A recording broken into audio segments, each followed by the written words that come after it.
Sawubona phakathi kwayo. Yebo sawubona. Ubaba ubecela ukungibona. Yebo. Hlala phansi. Ngabe mhlambe ikhona inkinga ekhona? Cha, ayikho inkinga ekhona.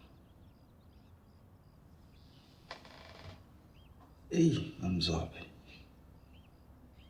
Ziningi izinto usungenze zona la ekhaya kuhlanganisa mina kanye nabantu abami. Ezingachazeki. Oqala waphoqelela uXolile ukuthi makahushelwe isisu nokwenza ukuthi agcine sethatha isinqumo sokuthatha impilo yakhe.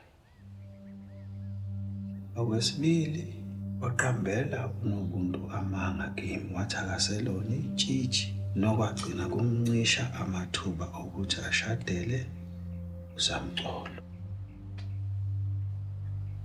Okwesithathu, ubulokhu ngiphethe ngodaka emehlweni impilo yethu yonke sishadile, ungangitsheli ukuthi kanti unomntwana nomthembu.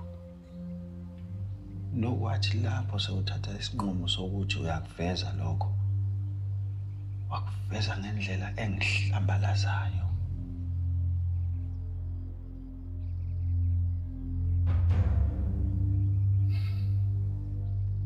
Ade ngisempophomeni izolo nomaphalala ngiyohlanjululwa.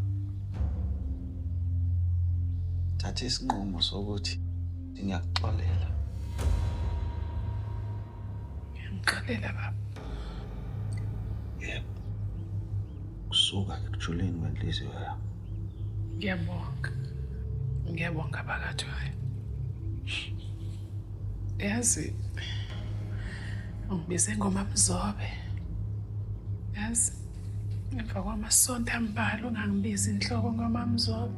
Ngiyabonga phakathi kwayo. Ngiyabonga.